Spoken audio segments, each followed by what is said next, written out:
We're ready? Okay, good. Hi, I'm Mel Robbins, and this is Coffee Talk, a weekday live broadcast where I share with you everything that's going on in our business, in my life, all the good, all the bad, and I also bring you all the tools and the inspiration that you need in order to make the small changes that improve your life. And today, speaking of life, we're going to be talking about the ladder life. Are you climbing the ladder to success and happiness? Do you continue to tell yourself, oh God, I'll be happy when I'm done with school. I'll be happy when I have a different job. I'll be happy when I find the love of my life. I'll be happy when I lose these 50 pounds.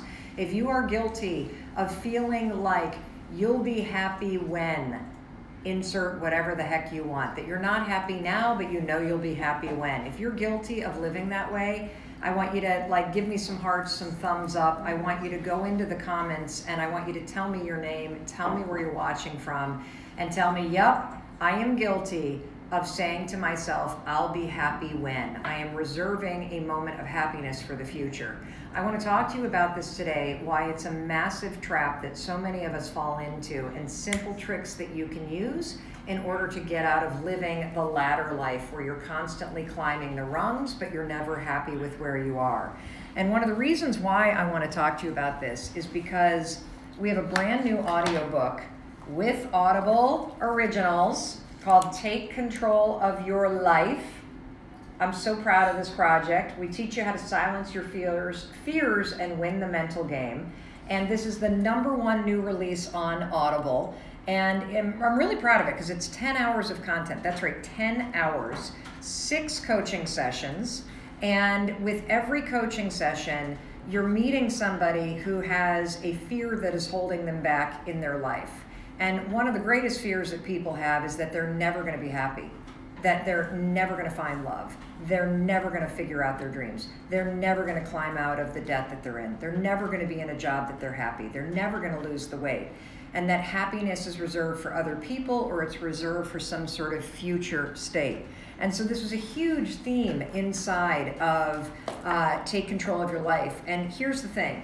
If you're struggling with this, I highly recommend you listen to Take Control of Your Life. But if that's not something you're interested in, if that's not in the cards financially, you know that Mel Robbins, I always got you covered. And so I'm holding here, even though Take Control of Your Life is an audiobook, I am holding a 55-page workbook that my team has put together that goes along with the audiobook that you can get for free. You get it by going to melrobbins.com/takecontrol. melrobbins.com/takecontrol. And inside this book, you will get for free all of the exercises and takeaways from the 10-hour audiobook that you need to apply the amazing tools, insights, breakthroughs that you'll listen to in Take Control. You apply them using this workbook. If you go to melrobbins.com/takecontrol, you can find it there.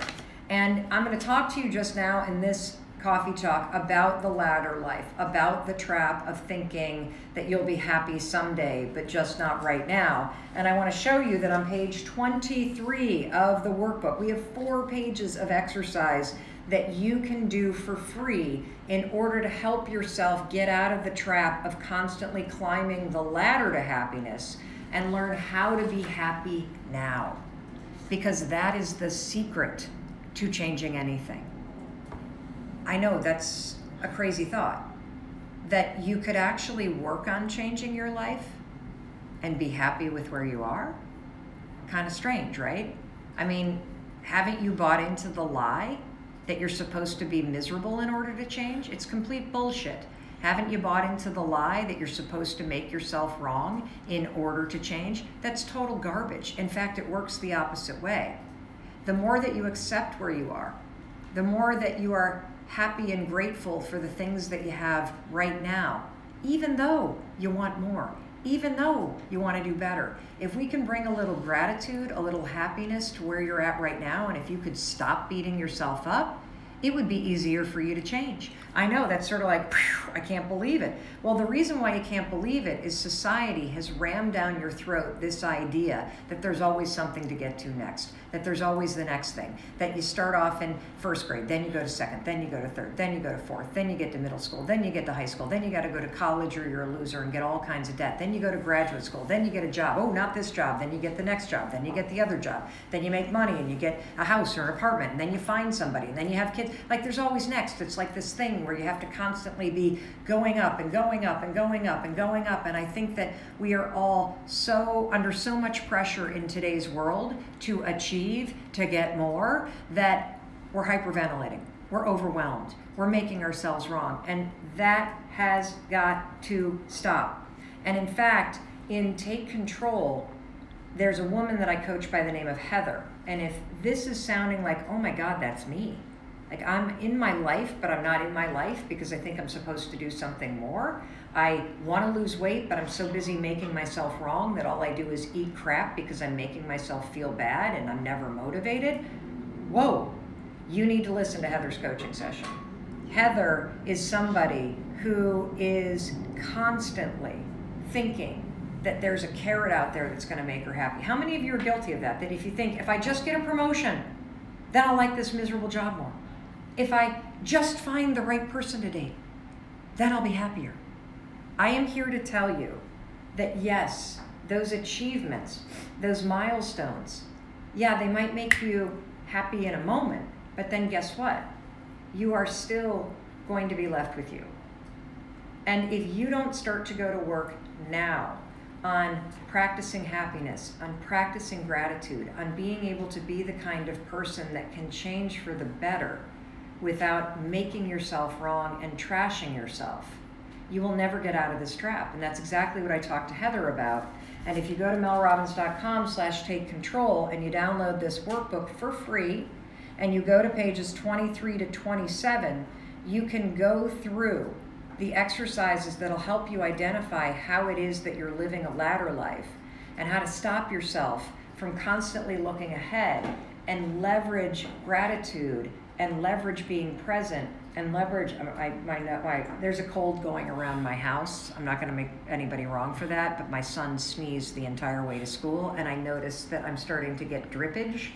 And so I don't want anyone to think that like I've got some weird cocaine habit or something because I'm constantly touching my nose.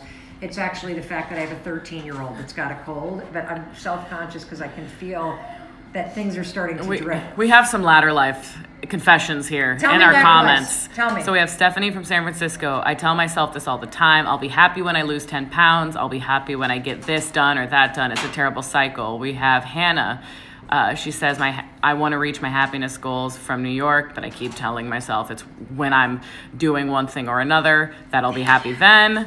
Do you have any of those, Tracy? Yeah, a great one from Debbie who says, I'll be happy when I have an addition on my house so I can entertain people. I had that one too. Mm-hmm. Holy cow. I had that one too, where I didn't want to invite anybody over to my house because it wasn't as nice as my friend's house.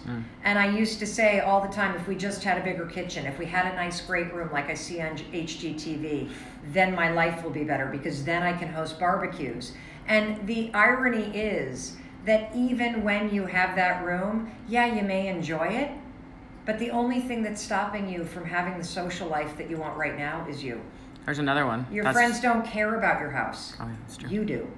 Go ahead. Sorry, I had to get this one out because I know this is probably 80% of people's watching. Laura from Toronto. Laura. I'll be happy when I'm financially secure and feel more confident in myself. It's a big one. Goes back to the house too. Yeah, financially secure. I want to talk about Stephanie for a minute. So Stephanie said that she'll be happy when she loses 10 pounds. I think most of us can raise our hands and say there's something about our bodies. I'll be happy when the muffin top is gone. I'll be happy when my thighs don't rub together. I'll be happy when I can get my jeans on without sliding them around my ankles, standing up on my bed, and then jumping off and pulling up at the same time and using the force of gravity to suction myself into them, right? How do I know that? Because I have done that. Stephanie, I'll be happy when I lose 10 pounds. Let me talk to you about this. You know, the interesting thing about this is that if you constantly bash yourself for the fact that you have 10 extra pounds on your body, Is that going to motivate you to go to the gym? Nope. All the research proves that when you're making yourself wrong about who you currently are or what your current body is, you will be less motivated to go because you have a pessimistic view of yourself, because you're not cheering for yourself. You need to learn how to love yourself and appreciate your body for exactly where it is right now. I mean, think about it right now. Just stop for a second. Forget about the weight. Your heart is beating. Your mind is working. Your body has carried you all the way through your life. It has been there with you the entire time. The reason why you want to get in shape is because you love your body, not because there's something wrong with you. And that is a huge switch. And in fact, somebody that has been instrumental in making me see that switch is my cousin, Sarah Jenks. And you can follow her online, Sarah Jenks, Jenks. She started her career as a nutritionist and built this brand called Live More, Weigh Less. And the entire premise of her brand was all about teaching women to love themselves as they are. And something interesting happens when you love yourself as you are: financially insecure, overweight, single, divorced. When you embrace where you are and you love where you are, you see the message in the mess. You see the lessons that you've learned. You appreciate and you're grateful for everything that you do have instead of seeing everything that you don't have. Something interesting happens. All that resistance disappears. All that stress that you're carrying that's self-imposed disappears. And in the wake that it leaves, you have the brain space, you have the courage, and you have the motivation to do things that will make you better, but from a place of loving yourself. And that's the key, and nobody realizes it. Like, there's so much shaming in our society today about weight, about money, about success, about being in a relationship.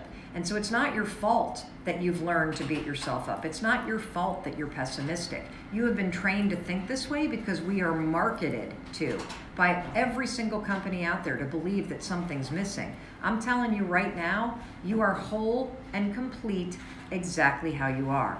And until you embrace where you are and you see the message and the lessons in everything that you have survived and everywhere that you are, maybe you needed those 10 pounds to protect yourself.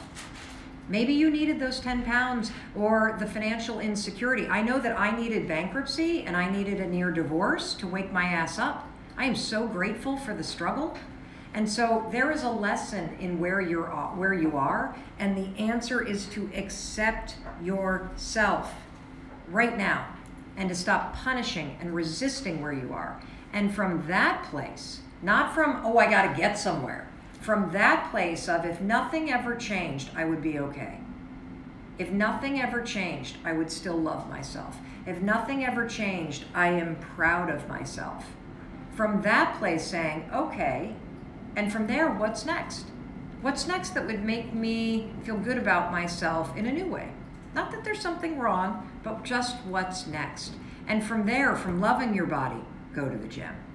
From there, loving your body, eat healthy. From there, loving yourself, do the extra work to make your side hustle work, to claw your way out of debt. From a place of saying, I got this, instead of I fucked this up. Say, I got this.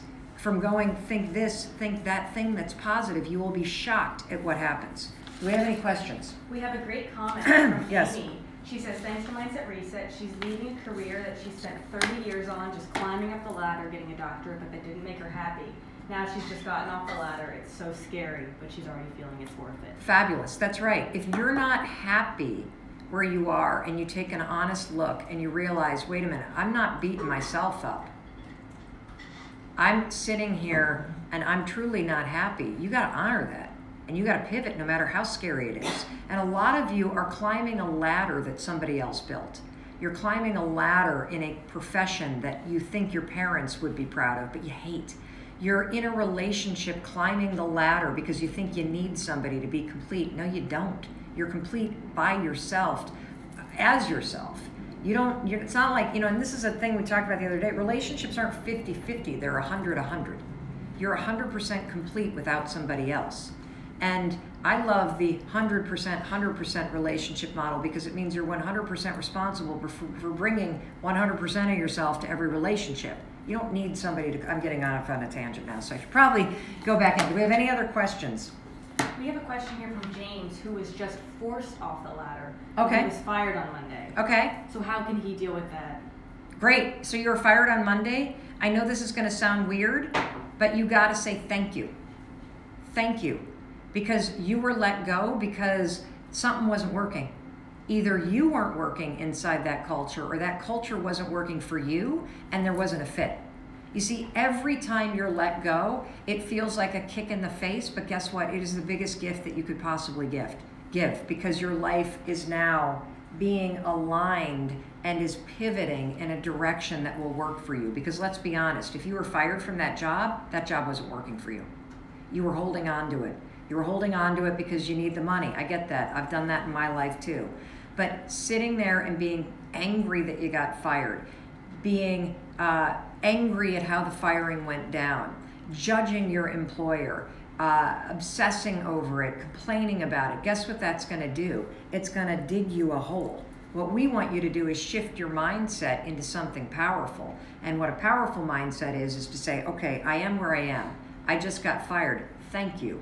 That is the biggest gift that I could have possibly been given because it was the kick in the ass that I needed in order to pivot. Because the truth is, I didn't like that job either. The truth is, it wasn't aligned with me either. The truth is, I was staying in it because I wanted the money. And now you've got an opportunity that is scary, but it's also amazing. And that is to pivot your life in a meaningful way and find something that actually aligns with you. And so by getting present and being grateful for exactly where you are, even if you didn't choose it, that is going to give you the power to pivot and go forward in a way that really empowers you. One of the tools that I use is I use the 5-second journal every single day to ground me in the moment. Now, you don't need to buy this. You can go to 5secondjournal.com and you can download the template of the journaling strategy that I use for free. You can watch videos about the science for free. These are back in stock on Amazon. They're like $14. Look at how thick that thing is. I mean, this will last you almost an entire year for crying out loud. It also, you want to know the other thing that I love about the journal? It folds flat.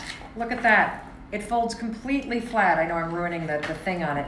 So that regardless if you're a righty or a lefty, you can fold flat and you've got this beautiful coil and it's classy and it doesn't have advertising on the outside once you get this thing off of it. And it is, I love this thing. You won't be embarrassed to pull this out in a meeting. The journaling method keeps you present to the day. It keeps you present to one thing that you can do in order to push yourself forward. And it leverages gratitude to keep your mind in a state that will allow you to accept where you are and move forward from there in a way that's really powerful. All right, any other questions? No? We're good? All right, excellent. I need a cup of water. I can feel like my... Donna, God bless you. I think that's it. Is there anything else? Is today Friday? Oh, today's Friday. Yeah. We don't broadcast coffee talks on the weekend because I need to see my family. And I need a break, and you need a break, and I hope you get to take some part of the weekend to give yourself a break, to enjoy your friends and family, to catch up on everything that you need to catch on, to relax, and to do something that makes yourself feel good. And speaking of feel good, in case nobody else tells you today that they love you, I want to be the one to remind you that I love you. And I realize I'm a stranger, but I can say that because it's true. I love the fact that you're watching this, because if you're watching this, it tells me something about you. It tells me that you are committed to learning what you can learn so that you know better. Because when you know better, you do better. And you are capable of doing the little things to change how you think and to change what you do, and that will change the trajectory of your life. I've seen it happen in my own life. I've seen it happen in your life. I've seen it happen in the millions of lives that we touch every single week on social media. And so please, please, please keep me posted as to what you're up to. If you like this coffee talk, make sure you share it with friends that need to get off the ladder and need to be loving themselves where they're at, and they need to give themselves a break. And by doing so and shifting their attitude, they will actually find the courage, motivation, and confidence to make the small pivots that will change their life. I will see you Monday, I think. Yeah, I will see you Monday. I'll be broadcasting Monday, no idea what time. But have an amazing weekend, and make sure to keep up with us on social media. Just tag me in your posts so that we can see you and feature you on our stories. I'll see you later.